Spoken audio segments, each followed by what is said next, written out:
All right, the MMA After Hour time. No time to waste. We've gone very long today. We've had so many guests from around the world of MMA. What a great day it has been. So that means it is time for everyone's favorite segment. It is time. Now it's time to open for up Rick's your Picks. ears and your minds, MMA fans. It's time for Rick's Picks. Rick's Picks. Rick's Picks are lots of fun, and his hair is in a bun, cause it's, you already know what it is. Rick's Picks. Ladies and gentlemen, boys and girls, it's the moment you've all been waiting for. It's the new craze taking the world by storm. Live from the Vox Studios in beautiful New York City, it's time for Rick's Picks. I was waiting for the Canadian flag swoosh and it never came. Thank God. I outlawed that. What happened? Just like I banned Mark Raimondi from New York City, I banned the Canadian wipe from Rick's Picks. Where was it? Nope, not there. Doesn't exist. Can we get a Canadian-American double swoosh? Mm-mm. Wow. Out. Cut. Banned. All excited. I actually went back and watched it last week because I thought it was such a nice little... a nice tribute to... No, a nice little addition, you know, some... We'll get some wipes, production but quality. It ain't going to be the Canadian flag. Oh, there it is. No, Yes. Austin, no, Yes. traitor. Yes. Oh, my God. Yes. Austin, no. We've lost him. Oh, my. How are you, sir? Everything good? Wearing the glasses today, I see. I realized I wanted to take them off, and then I realized reading some of these tweets is going to be tough without the glasses. Okay. The vision is going, Ariel. The vision is going. Wow. Look at you. All right. Getting older. Well, the floor is yours, my friend. What do you have for us? We have a... You know what? I'm not even going to tease it. Let's just get into it. Okay. I was going to give some kind of summary of it, but you know what? We're just going to get into Rick's Picks this week. We start... we saw this a little bit earlier, but had to shout it out. Patty the Batty winning via flying triangle. Now, do you have a beef with this being dubbed a flying triangle? Well, I mentioned earlier, I said, you know, is it really a flying triangle? Because it seems like the finish actually is the armbar, and it seems like he really has to lock it in on the ground. But I don't know. I mean, he actually kind of admitted himself that, you know, he just went to the armbar to kind of speed things up a little bit. But whatever. It was beautiful. It was. And the crowd reaction. By the way, that takes an incredible amount of athleticism, you know, to do that. Absolutely. So we don't see these every day. No, we don't. But shout out to Patty the Batty getting it done. Patty the Batty, the man, a personal favorite of our own Paige back there, right? That's right. I mean, Paige, love the Batty? You know, Paige was requesting maybe like a little shout out from Patty. Oh, you know, my bad. But we'll save that for his next time. Actually, my son Oliver is sick today from home, and I haven't had a chance to even like look at my computer throughout the show because we've had so many Skype interviews. I do believe we've had all the interviews. That's correct. Skype. No, Wow. no phoners. Is that a record? There was a week very recently. It was either last week or the week before that we had all but one on the phone. Yeah. I don't know if but it was more guests. So I think. Anyway, she's actually like giving me like running email commentary about the Patty interview, and she doesn't often watch the show. She's saying Oliver's tuning in. Patty Pimblett, what a name! I love Patty. Can they getting the trolls. understand anything about Patty? Like, can they understand what he's saying? She says, I love Patty getting the trolls. Can he get yours? Why can't we see his forehead?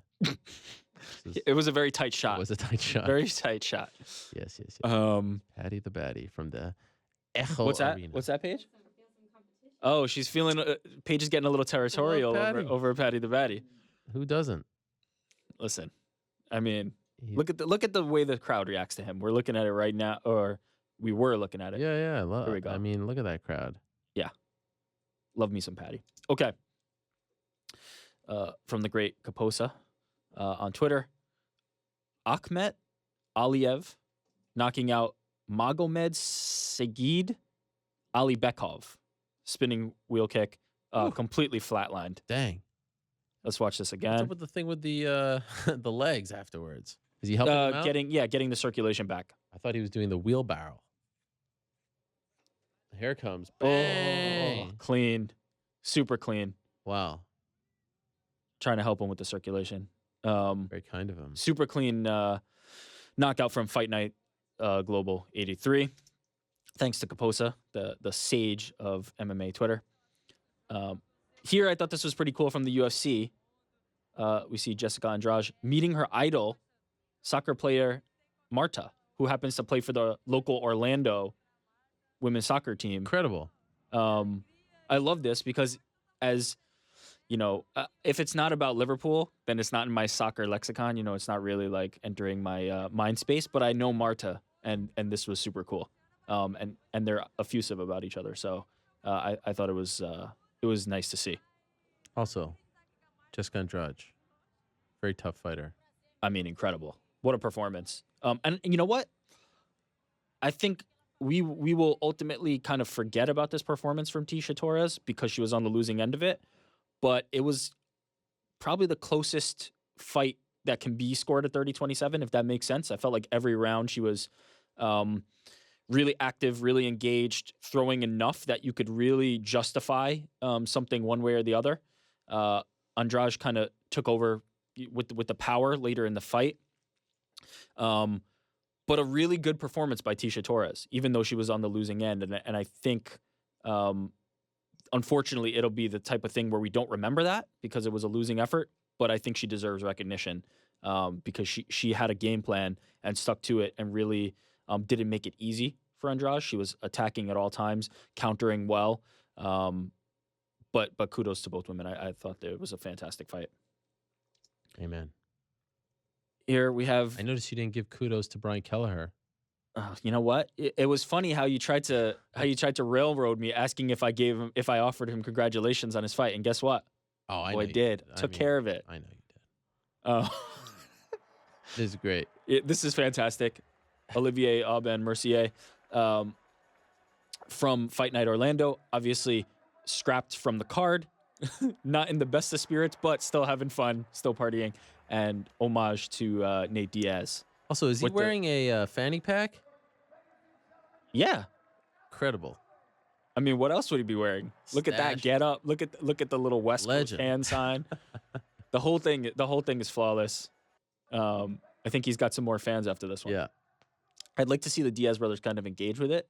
Probably not happening. But I don't know. Speaking of the Diaz brothers. Oh. Shout out what is this? to Nick Diaz. What?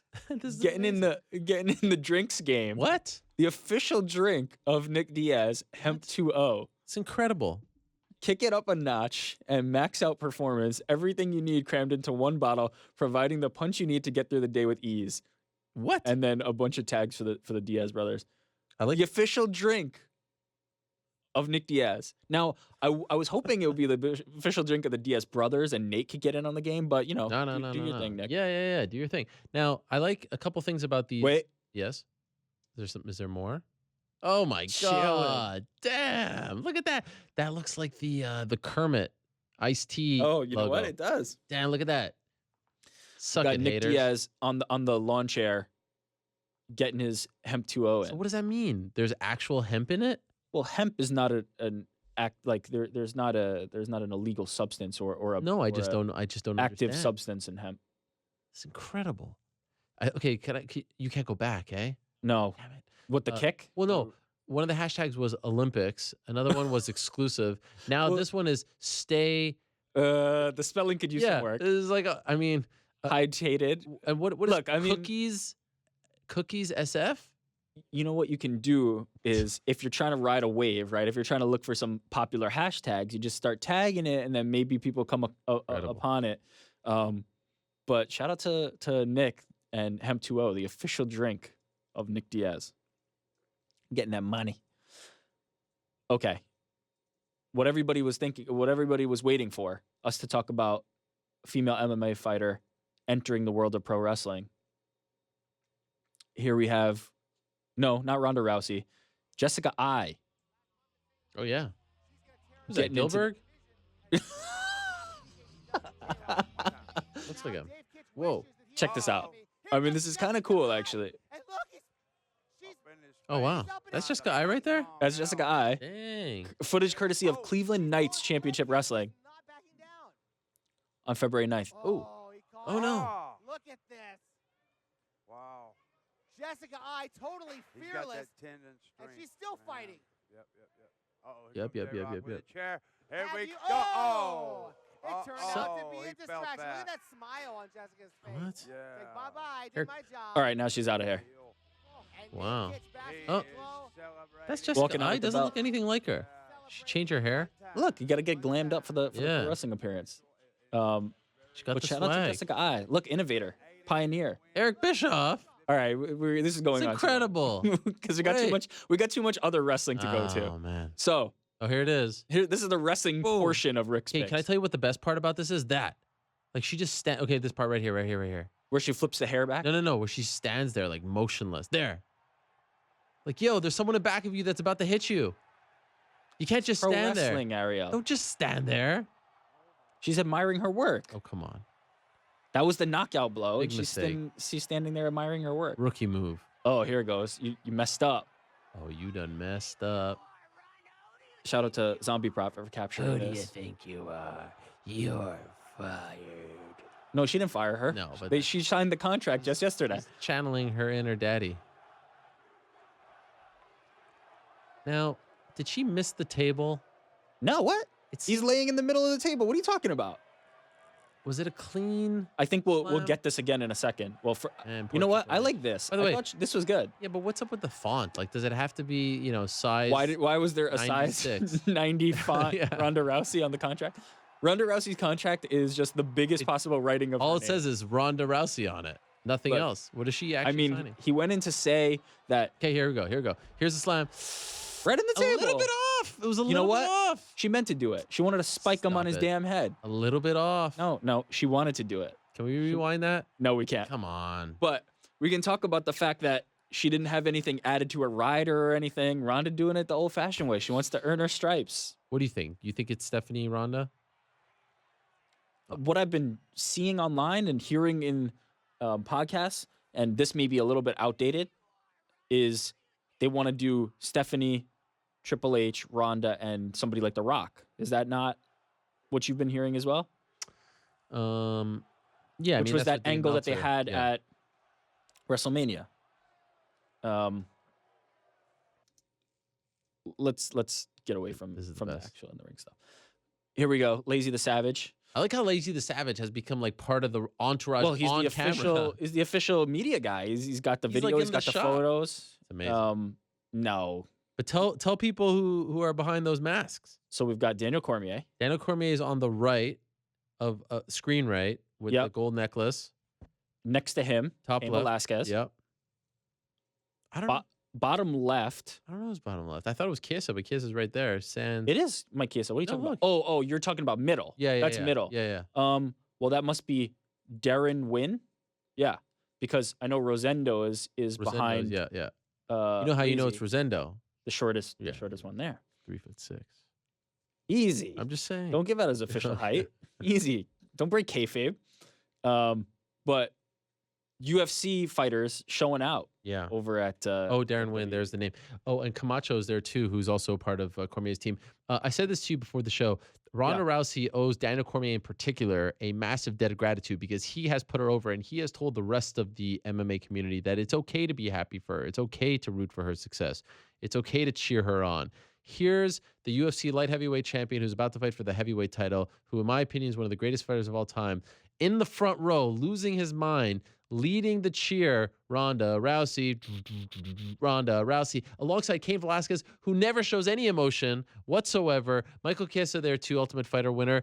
It's amazing what he has done for her unintentionally, just because he's that big of a fan and he's legitimately happy for her success.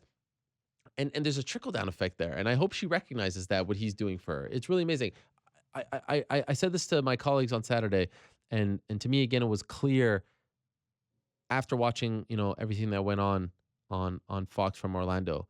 I have never met a star with such a small ego. Like, you don't see people at the top of their game sitting in the front row acting like that for someone else.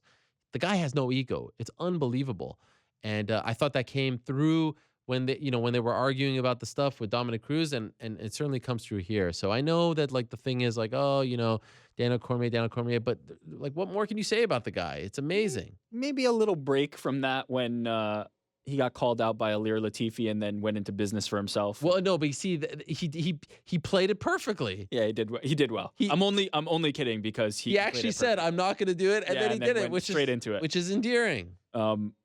Great call out by Alir Latifi, literally going over, "I want you, Daniel Cormier," and Cormier not able to respond in the cage, but able to respond on the microphone. Can I say that maybe I thought it was a swing and a miss?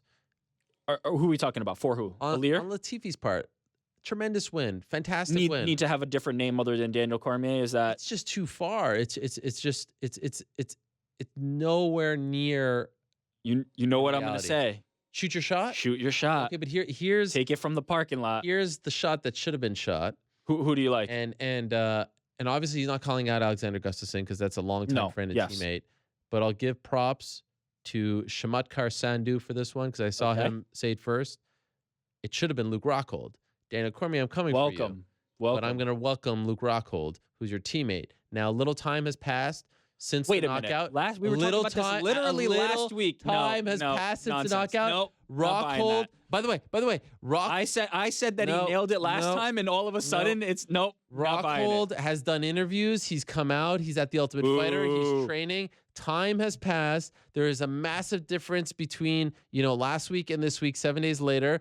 And Alexander Gustafsson is not a former champion, A.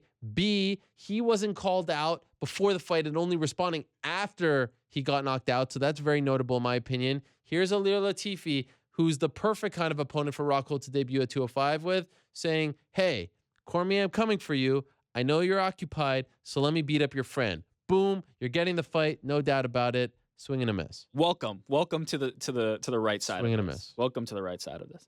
Also, not tagged, lazy, living up to his name. You can kind of make out Travis Brown there in the very top left corner, who was also featured.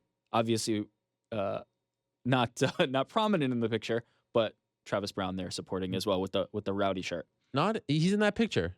Yeah, he was in the very top left, like mini. Okay, not quite front row, which is interesting. Well, Cormier's got the juice. Interesting segue here. Dana White pictured here with the beast Brock Lesnar. Even when it's not an MMA personality, we're getting into big news. I mean, sorry, even when it's not a wrestling personality, we're getting into the wrestling personalities. Clearly signaling something during Ronda Rousey's expected debut on WWE programming to sign her contract. Right, how small does Dana look next to him, hey? It's amazing. I mean, most people would look small next to Brock Lesnar. God. I mean, you know what? He looks downright big compared to how I would look next to Brock Lesnar. Gigantic. Now, this, I do believe, is this a sign of something? This is UFC HQ with the writing in the back. So WWE in Vegas for this show. Yes. Brock Lesnar's contract runs through WrestleMania, which is in April. There is mutual interest. Tried to find out how this meeting went. Of course, we all remember what happened last time I reported on Brock Lesnar, but that did not deter me. But no, I know there's mutual interest. I know the door is open. I know that he still has 6 months left to fulfill if he does come back from his suspension, which froze after he withdrew from the testing pool. I know that the UFC would love to have him back. I know that he's interested in coming back. I know that he's about to become a free agent. And I also know that a picture like that, even if he does not sign, even if he has, or if the UFC can't afford him, or if they don't have an intention of signing him at the end of the day, is worth more than the price of gold. Because as I've said countless times at this point, 2018 is the year of buzz for the UFC. They just need the buzz. They're in the midst of TV talks. They need people speculating as to whether or not he is coming back. So they need to go into a meeting on a Monday morning saying, see this picture? See who we're talking to? I also noticed Dana White talking about Nick Diaz. Did you see that recently? Saying that he has interest. This is what it's all about. Floyd Mayweather, Nick Diaz, Conor McGregor, all these guys and more. Brock Lesnar, of course. Just the idea of them coming back, I mean, them coming back would be phenomenal, but just the idea is very valuable to them right now. Do I have any doubt that they want him back? Sure. I mean, like, they of course want him back. I have no doubt. But even putting this out, like, compare this picture to less than 2 years ago with the whole, UFC 200 thing. Yeah.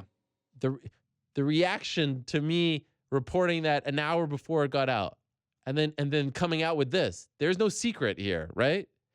Compare it to how closely tightly, that secret sealed. was kept to now just putting this out with no February follow-up. 26th, 2018, right now, today, Brock Lesnar fights again in the UFC, yes or no? Are you asking me? I'm asking you. Now, this is not based on any reporting. This is just strictly a guess. I told you everything I know about the situation as it currently stands. What is my guess? What is your guess? Yes. I think I agree with that as well. And by the way, one more thing about Brock Lesnar must be noted. No one negotiates better than Brock Lesnar publicly. I think he would want this picture out more than anybody. Better than him. Remember, UFC 184, he's sitting there. Remember the time in the Vegas? Plaid suit. Oh, beautiful plaid suit. He does this all the time. Every time the contract is up, he flirts publicly. He plays footsie publicly. I mean, he does this every single time, and he's so good at it. You bring two people to the dance. Why not? And you know what's amazing about it? He's otherwise a very private person. But when it comes to negotiations, when it comes to making that money on the negotiation, he flirts, and he always gets his way, and he always gets the big bucks. Smart man. Very smart. Okay. We'll continue talking about Brock by way of Cain Velasquez. He's posting here in his mask saying it was his first WWE event. I could feel at home here. Brock Lesnar, he tags him. I wouldn't mind taking another belt from you. And also, hashtag don't call me Nacho Libre, which is funny. Cain Velasquez teasing maybe chasing Brock Lesnar over to the wrestling world. To which Sage Beckett from the WWE says, belts hold up your pants. Around here we have championship titles. And then she hands the mic over to Paul Heyman, to which Paul Heyman says, thank you, Sage, for handling my light work. No need to pass the mic back to your humble advocate. You took care of business with expert precision, and he drops the mic, to which Cain Velasquez rounds this all out by saying, what? This is crazy. I don't mic drop, but I'll drop Brock Lesnar and use that belt to hold up my pants. Cain Velasquez with the flames, with the fire on Twitter. What's happened to Cain Velasquez? Yeah, I don't know. If this is truly Cain handling the accounts, I know. That's what I was most impressed with here. Let's suspend the whole disbelief. Twitter back and forth thing has gotten a little bit overdone. Everybody's firing social media shots. I get it. That's the current environment, and I'm guilty of highlighting it myself. But I'm more impressed with just Cain Velasquez knows how to use Twitter and is lining him up, and still has his sights on Brock Lesnar. Good for him. And not to beat a dead horse, but it is somewhat timely. In the words of the immortal Conor McGregor, who the F is Sage Beckett? I don't know. Okay. Like, is she... Here, let's find out. Is she like the reporter type person? Is she... I can't say I've heard that one before. I think it would be appropriate to give her due.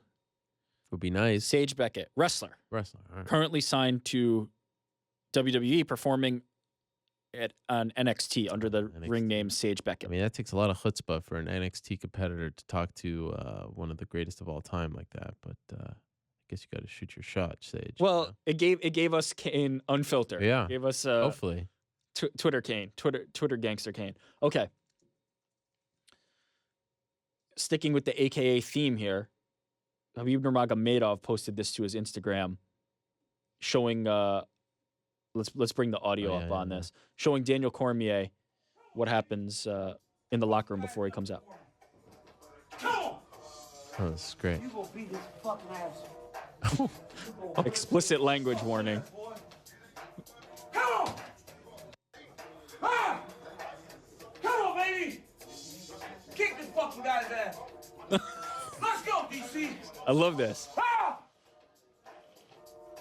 Ah! Everybody else just still, calm, quiet, silent. DC maniacally pacing in the locker room. You will beat his fucking ass. I believe him, and then he wins. He talked about this the way he did. Yeah, we had the cell phone footage, I think, of him.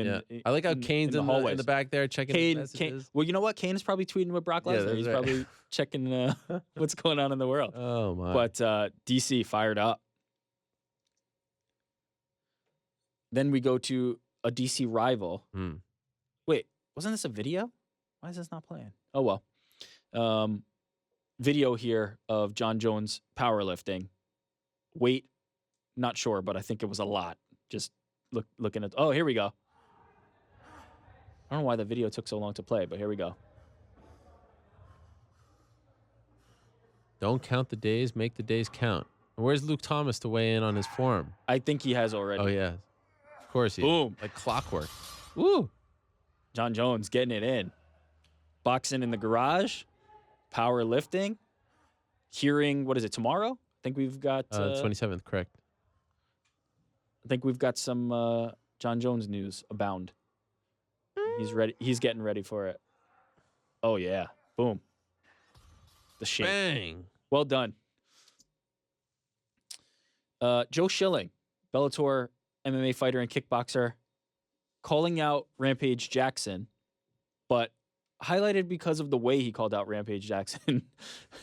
What? Posing with Vanderlei Silva, saying that he should fight Rampage Jackson, but clearly the gangster Photoshop skills by Joe with the little mustache that he added to Vanderlei. I have no idea. Maybe I'll ask him about it. But I would watch Joe Schilling versus Rampage. Yeah, I'm sure Rampage would love it. Yeah, Rampage is always talking about wrestler humping his leg. I think getting in there with a true kickboxer like Joe would be a good alternative to that. I'd like to watch Schilling versus Rampage. But shout out to Joe with the Photoshop skills, the Microsoft Paint drawn on mustache for Vanderlei. Can he make heavyweight though? Is the question. Joe Schilling? Yeah. Can he make heavyweight? Yeah, I think he'll be okay. I think maybe they try and do it at light heavyweight though. Joe competing in kickboxing in the 180s. That's it for Rick's picks this week. But we've got some questions on the Let's do it. on the other side. Oh, you know what? That's not it for Rick's picks. Late submission. I'm going to try and bring this up right now. Because somebody told me they'd be disappointed if I didn't feature this. Okay. So I'm absolutely required to feature this. Ain't nothing but a gangsta party. Boom, boom, boom, boom. Okay, here we go. I haven't watched this, Okay. so I can't vet it. I'm a little bit scared, but we're going to watch. Oh, this is our own Guilherme. Yes. Look at this guy. The Oh, the here we go. Brazilian Drinking game. beast. Legend. Oh, that's it. You know what? I'm a little disappointed. What? Look at that guy walking around. That's like a modified. No, because there was no. Let me Billionaire watch that strut. again. Woo. It's only one slide on the. See, I thought he was gonna slide back, do another drink on the other side, and then back and forth a few times. Look at the one way- slide, Oh, one he's slide walking into out the with drink. with his chest out like that, with the Rio de Janeiro mountains in the background. What a life over there. No, you know what? Let's see one more Ooh. time. One more time. One more time. This is the number of times he should have done it in the actual video. You go back and forth By the way, do you think he has to go? to the spin. Yeah. No, I think that was a little bit of flair. Oh, like clockwork. Here's Guilherme weighing in. Don't hate New York, Rick. I featured this and I'm disappointed. You know what? I'm disappointed. How about that form? He beats. Did it happen at the same time? Does the start at the same time? Did he get a? Oh, he beats him to it. Look at that. Boom. Beats him to it. On his knees. Doesn't Great even form. chug as fast. I gotta You know say. what? The other guy chugged better.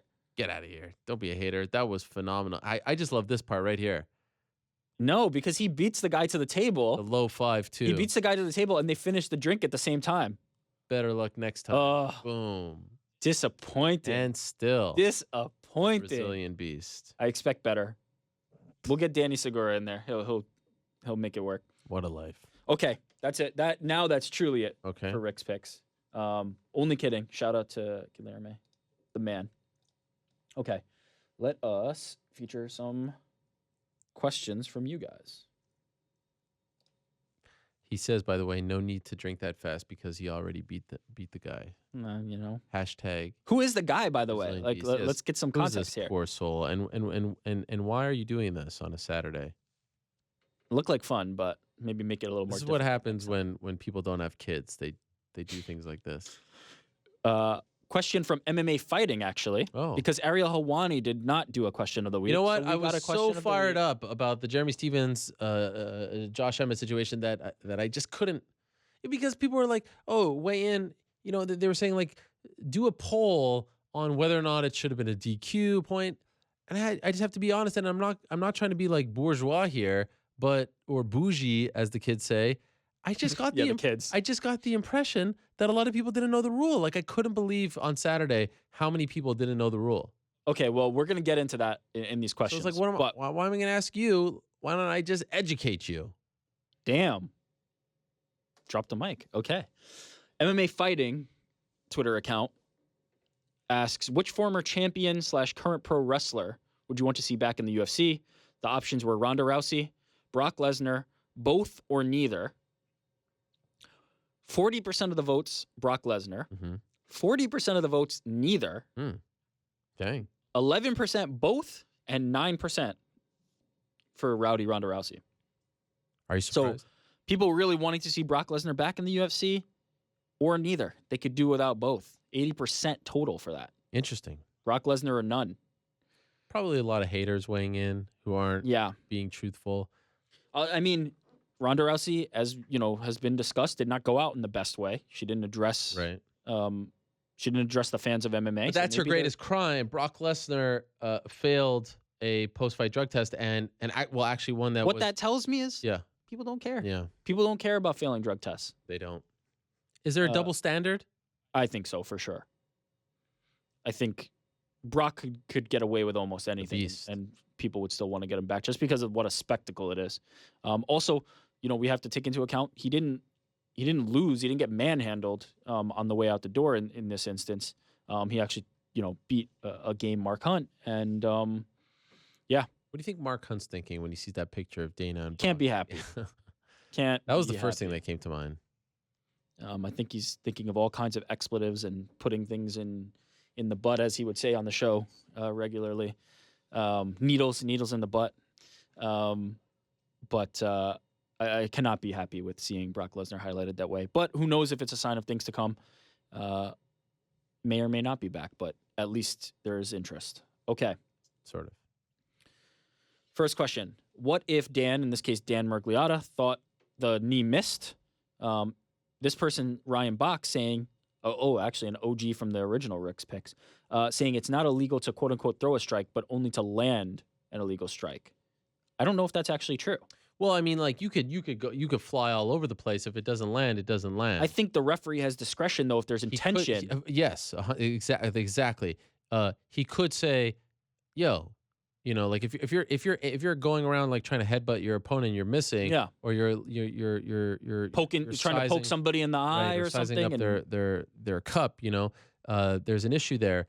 And this individual does bring up a good point, because I did reach out to Dan Mergliotta to either come on the show or speak, and it's not the first time that there's been some controversy with a Mergliotta call. Most refs at this juncture, if you're doing this long enough, you're going to be involved. It's such a thankless job. It's such a tough job. But say this, and I'm happy that this individual brought it up. Mario Yamasaki is one of the more controversial referees in the sport. Without question, and I noted this after the latest controversy, he always responds in some way, shape, or form. We may not like the response. We may think it's crazy, the word. But he always responds. And I think that there's value there. There's accountability there. And I would love to hear, if that's what he thinks, sure. If he thinks that it didn't land, great. I do believe that the replay would show otherwise. But if that's truly what he thinks, okay, explain to us what your line of thinking was. Is that a slippery slope? What do you mean? Is the referees I think the referees are put in a very difficult position here, where the rules are not clear to even the participants of the sport. And there's different rule sets for different things. It's not akin to other sports where, let's say, after an NBA game, the referee has to justify a call. The rules are, everybody knows these rules. They've been established. They're set. If we ask referees to justify calls based on rules that are not clear to everybody involved, are we opening the door for every single thing that they do to then be overanalyzed, scrutinized, used against them? If the rule set was uniform across, I would have much less of a problem than being able to say, well, this is what I thought. Here's the rules that outline that. Can be easily cited. I think there could be a reluctance from the referees, and I would almost understand it to talk about a call, because the rule sets are so misunderstood by the general public, let alone fighters don't even know them, let alone everybody else who's watching the sport. In this case, again, worth repeating that a downed opponent Clear. is illegal. Yeah, under old rules, new rules, Yes. whatever. I don't really see where the controversy is because, again, as we've watched it, and I know we have the benefit of replay, but even while I was watching it live, I was like, oh, and even the broadcasters who are close but not in the ring, obviously, or the cage, they even were like, oh, appeared to be. So I just think once and for all that warranted a pause in the action. Fair. And I would love to hear his side of it on any kind of platform. And then I see a lot of people who are, assuming what he thought. And you just can't well, of course he thought this and that. Like, no. Until I hear from him otherwise, I'm only going to tell you what I think and what people who I have talked to have said. And yes, it comes down to the confusion. There is confusion, but there really shouldn't be confusion in this case. Yeah, because I agree. this is illegal under both. Now, Jeremy Stevens kind of made the situation worse, I think, in the post-fight interview because he clearly was confusing the new rule and two rules. He was like confusing almost two things. Yeah. And in a weird way, doubled down on his intent. Intentionally throwing an illegal strike. And yes, I've seen everyone say, and I agree with you when you say like that didn't end the fight. That didn't do the most damage, but it's still connected. And Even if it didn't connect. But it did connect. No, but even if it didn't. But it did. But even if it didn't. Your point is it did connect. Yes. And that's black and white. Black and but white. even if it had not, Josh Emmett is getting up or trying to get up or making a movement with the assumption, knowing the rules, that he will not be struck at that time by a knee. That alters what he's going to do. And the knee landing or not landing in that scenario there's no doubt that that's illegal. We can't have one person understand the rules in the cage and one person not understand the rules in the cage and that come into play without being the person not understanding the rules being penalized in some way for that. And it's unacceptable. I don't have such a big issue with, there aren't that many analysts out there, and most of these analysts are still active fighters, and the sport is still so small that they're all going to have a connection to each other. In this particular case, Dominick and Jeremy are friends, and they actively train together. But I really do feel like Dominick could have done a better job of being a little more impartial in that case. I mean, the argument that, well, it happened, so it can't be illegal if it happened and the fight is over and there's nothing we could do about it, to me is hogwash. Like, you just can't. I mean, and like just the whole demeanor, the whole tone of the whole thing, I wish I could have been up there and just to remind him that this is illegal under both sets of rules. Yes. And just because the referee didn't call it doesn't make it legal. It just makes it an illegal blow that was ultimately missed by the referee. Yeah. And there's nothing more to it. A foul's a foul. He got away with it. Sometimes the fouls get called. And there is, again, no distinction as to the severity of the foul. And you can compare it to any other sport. That's an impossible game to play. If you're offside by 5 yards or by a fraction of a yard, it's still the same penalty. Yeah, that's an impossible game to play if you go, well, this is not as much of an eye poke. This is not as much of a groin kick. No. You can't do that. It was clear as day, in my opinion. It was clear as day. He is literally like setting him up for that knee. And then he says afterwards, I was waiting for his hand to go up. So you acknowledge that you were trying to illegally hit the guy. Our next question from David actually asked about those 2 points. So you went into this a little bit. Does Dominick Cruz lose any credibility as an analyst based on that? He doesn't lose credibility in my opinion, because we know going into it, like we all know that they're friends. We all know that they're teammates. I just personally think, like, if I'm producing that show, we could do better. Sure. And by the way, I do believe that, everyone kind of deserves some blame there, because no one even spoke up and said that that's illegal under the old and new rules. But the question is, how many people even know that? Man, this is your freaking job, man. This is your job. Like we're all talking about it on our Slack channel. It's Jeremy Stevens' job too. How many people actually know this? And this is why there's enough people watching this. I think, are in the truck. Producers. Spot. Yeah, you know what's interesting? I was watching this with my wife, and someone said that it's asking a lot of the referees, to be on top of this sort of thing. And she's kind of like half listening, half watching, and she goes, "Did he just say it's asking a lot of the referees?" And I said, "Yeah," and she said, "Isn't that their job?" Yes. You know what I mean? Is. Like, that's what you signed up for. No doubt about it. That making the tough call is why they get why they get the money that they're not. If it's Don't an say the easy big call, bucks, 'cause they don't get the big bucks. yeah. If it was all, hey, these fights play out exactly how they're supposed to play out. This guy gets a decision, this guy gets knocked out, and there's no controversy, there's no difficult decisions, then it wouldn't be a job. But at the same time, I feel like they're starting behind the 8 ball here with the way the rule set is set up.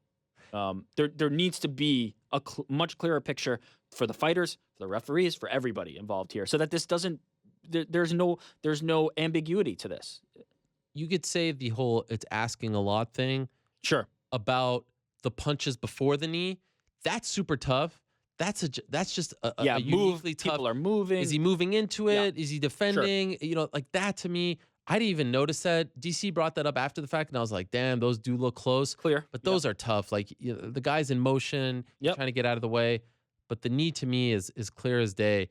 And I maintain that that Emmett actually did a service to Jeremy Stephens by ducking, by moving out of the way, because that thing, if he was truly out of it, that thing really could have landed flush. Yeah. And that would have 100% been a DQ. It's okay to say the following two things simultaneously. It's okay to say it's a difficult job and the call was botched. It's okay to say both. It's a difficult position to be in, and that the call was wrong. Would love to hear from him.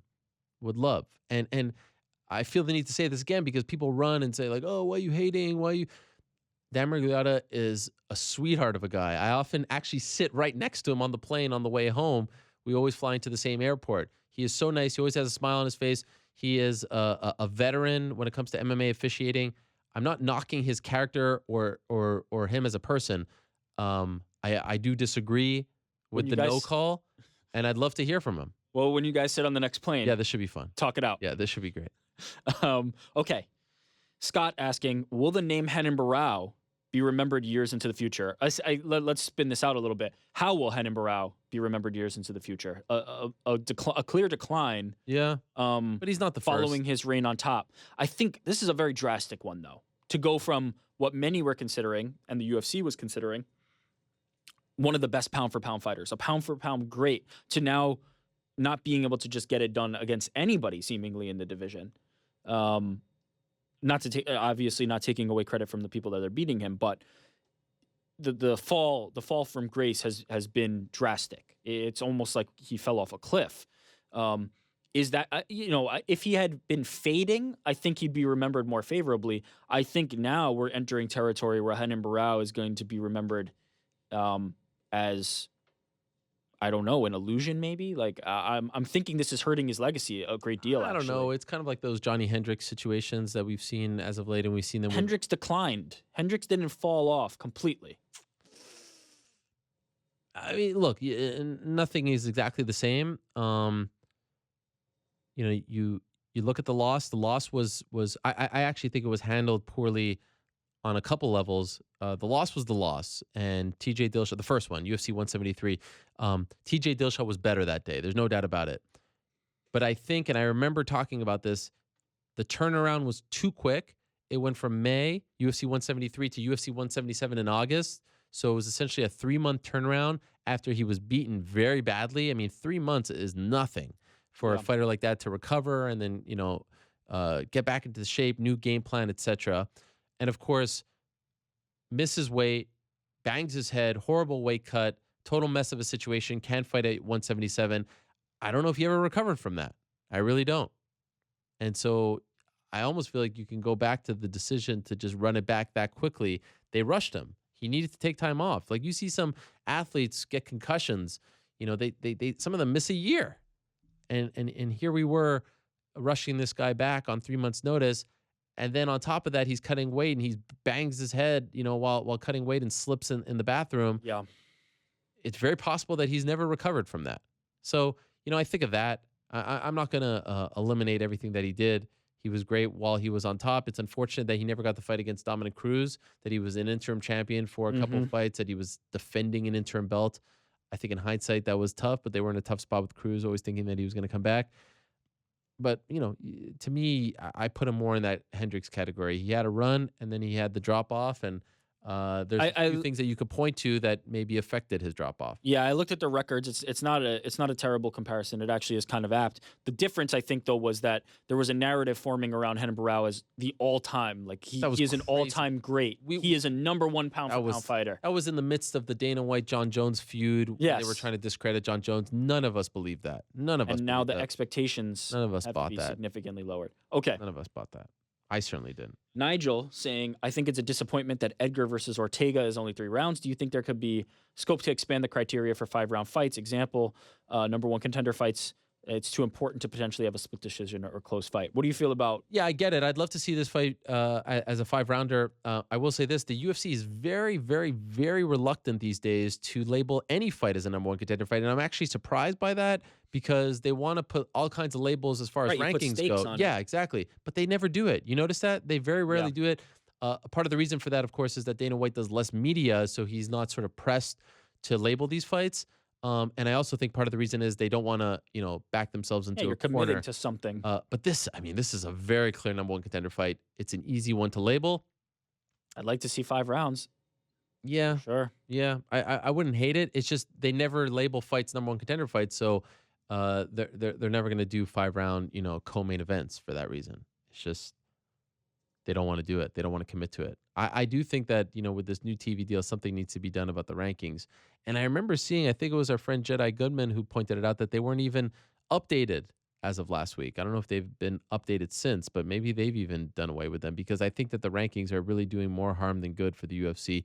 Guys are, look at the, I think it was, does it say when there are a lot? No, it was okay. So it says Wednesday, February 21st. So they have been, I guess they were like a day late or something. But which division is it?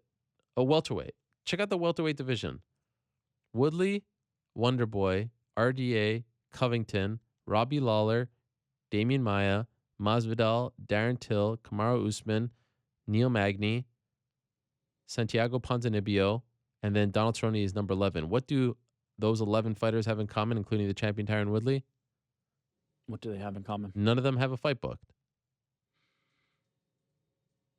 And you have guys like Gunnar Nelson who are trying to get in there. You have guys like Ponzinibbio who are trying to get in there, who's on the cusp. I think that, and there's some reasons there, like one guy's injured, but like you have other situations where RDA is saying, no, I don't want to fight this guy. I want to fight that guy. Or, Usman is trying to fight Covington, and Covington is 3 and Usman is 8. That's a fight that would happen any day of the week in the old days. And so I feel like the rankings are doing more harm than good. I agree with that. Thank you. Final question. What's going on with Ariel's beard today? Looking a little shaggy. Hey, really? Getting called out. Can we go full screen on Ariel's single? Let's see that beard. MMA and beard. This guy is a notorious troll. Is it looking shaggy? I don't know. What do you think? Listen, I think this is your way. You probably wrote this thing because I call you. That's my alt account. That's my alt account. No, I'm not one to talk at the moment. I'm a little scraggy myself. A bit of a mess, if we're being honest. No, I just look. I have a prepubescent beard. Yeah, that doesn't mean there was a time where it was like very nicely cropped. Like now you've got the Jim the Anvil Neidhart thing going. What is up with that? Why you go so pointy there? Can you explain me that? That's just the way it grows. I don't know, man. How often? No, it's not the way it grows. It's very clear that it's a lot longer on your chin. Look, I don't make the decisions here. Yeah, you do. I leave it in you their actually hands. do. I say, how often do you get it trimmed? These days, maybe like once a month. Not even. Well, maybe once month and a half. No, I go once a month. Yeah. You should probably do like every 2 weeks. No. How often do you get your hair cut? Around that. Oh, okay. Once a month? It's a combo package. It's a combo package. Do you regret the decision to shave the sides? I do. Yeah. Wait, how long do you think? Not because I don't like it, but because now I can't grow the sides out. Otherwise, it'll look so goofy when it's like mid-level. How long are we going to keep this up? So this is breaking news. This is well. Oh my God, I'm about to get really excited. Please, tell me. Give it to me. I recently looked in the mirror. Oh, and yes, I had to pluck 6 gray hairs out of my. Not exactly the route that I thought you were going to go, but well, yeah, look, okay. what it told me is what it told me was. I love gray hair. Go ahead. No, see, I want either all gray or no gray. Okay. When you're picking out nearly 10. That's fine. It might be time. I'm seeing the light at the end of the tunnel, and I'm going toward it. And I think we may be in for it soon. It was depressing. The whole thing gone? Well, I can't do a half measure, or I could shorten it, but I might go back to the baldy. I might just get rid of it all, and maybe we donate it to charity. I would be so happy. But I think it's time. not yet. Personally, you're a dad now. Come on, act the part. Not yet. Oh, you know what? You work for Vox. I'm sick of this. Corporate. I watch you for years fawning over people with their beards and hairs and blah blah blah, and all of a sudden now it's like, get rid of it. You know what? No. That should tell you that I know a thing or two, that I've devoted my life. Anything. I've devoted my life. You don't know anything. To facial hair and actual hair. You're biased. You're a biased. What biased? You're a biased hair journalist. I know when it's time to, listen, one of the great lessons in life that I've learned is know when to hold them, know when to fold them. What do you know about poker? What do you know about gambling? What do you know about poker? Tell me. It's time to fold them. You know what? That's a rough way to end this show, but I'll take it. It's time to take it. All right. When I was in college and I attended spring training 2004 Montreal Expos, I couldn't get into Canada on spring break around this time. Actually, almost exactly around this time, like the first week of March. I couldn't go back home from Syracuse because my visa was being processed. So I wrote a letter. I took the letterhead of my student radio station, the one I did my morning wrestling show and combat sports show on every Sunday that no one listened to except for my mom and sister. I took their logo, and it was in a broom closet. No one really actually oversaw the station. Took their logo, wrote a letter to the Expos and said that I've been assigned to cover your spring training in Melbourne, Florida, Space Coast Stadium. And can I get credentials? They replied yes. And I was off to Melbourne because I knew it was going to be the last spring training in the history of the Montreal Expos, and I couldn't go home, so why not go there? And there I was with my recorder and my pass, quaking in my boots, so nervous to be there amongst people that I idolized and fellow journalists. Well, I wasn't a journalist, but people that I looked up to as journalists. And on my first day there, within minutes, I walked into Frank Robinson's office. Frank Robinson, the Hall of Famer, one of the greatest players in the history of the major leagues, is the manager of the Montreal Expos, and he's sitting there holding court, being surrounded by maybe 2 or 3 writers. There weren't that many beat writers. And he's talking about the spring training game that just completed. And I walk in, and he stops what he's saying, and he looks at me, and he says, "Son, what is wrong with your hair?" And I had a massive afro at the time, just a complete abomination. It was completely out of control. He said, "Son, you need to get rid of that thing." The next day, they were on the road playing somewhere else in Florida. I had nothing to do. I went to a local strip mall, found a barbershop, and shaved it off to this length. The following day, I come back to the stadium. He sees me from the outfield. 75-year-old Frank Robinson comes jogging towards me, starts rubbing my head. He says, "Look at you, good-looking guy. This is a much better sight." I mean, there's so much to unpack here. You shaved the hair. This is your moment right now. This is your Frank Robinson moment. Do the right thing. Get it done. Imagine how successful you could have been if you had that hair. I mean, it's, the mind. Listen to the words of Frank Robinson. Thank you. Thank you. We'll see you next week, hopefully with a new haircut. A few other things before we go. Pietro Menga loses in his return to action. How about that? Bellator 200. Bellator has announced their 200th show. I could do a whole hour on this. Bellator 200 is happening in London. Great place. Love the O2 Arena. And it's going to air via tape delay. This is one of the few times that Bellator can actually put on an event that means something as far as the number is concerned. We don't know what 192 is or 165 or 158 or 73 or 24. We don't know what any of those numbers mean. It doesn't resonate. But Bellator 200 is something. And we're going to air it via tape delay? Really? What a disappointment. What a massive disappointment. Edson Barbosa versus Kevin Lee is going down April 21st in Atlantic City. That is the main event for that card. Marlon Moraes versus Jimmy Rivera is finally happening June 1st in Utica, New York. How about that? And Ronaldo Jacare Souza is fighting Kelvin Gastelum on May 12th in Rio de Janeiro. Also, speaking of Utica, Sajara Eubanks versus Lauren Murphy, I'm told. UFC is returning to Dublin, Ireland, May 27th. That is very exciting. And last but not least, As I mentioned earlier, UFC, Bellator, LFA, KSW, Cage Warriors, and Deontay Wilder all in action this weekend. Do not miss any of it. I dare you to watch it all. We're out of time. I'm off to Las Vegas. Not right now, but on Wednesday, you can hit my music because it's time to get the heck out of here. What a day it has been. So much to unpack. Another busy weekend in the books as we get set for another busy week to come. As New York Rick mentioned, tomorrow is a very important day for one Jonathan Jones. He has his hearing in California. Hearing some rumblings about what he might get as far as a punishment is concerned. But we'll find out tomorrow. And then, of course, he has to face the music with USADA as well. So a very interesting time, but maybe, hopefully, we can gain some clarity as far as what John Jones's future is looking like. Is he going to get 4 years? Is he going to get 1 year? Is he going to get 2 years? We don't know. Hopefully, tomorrow we can start to kind of understand what he's dealing with. I want to thank everyone who stopped by today. I want to thank everyone who tuned in.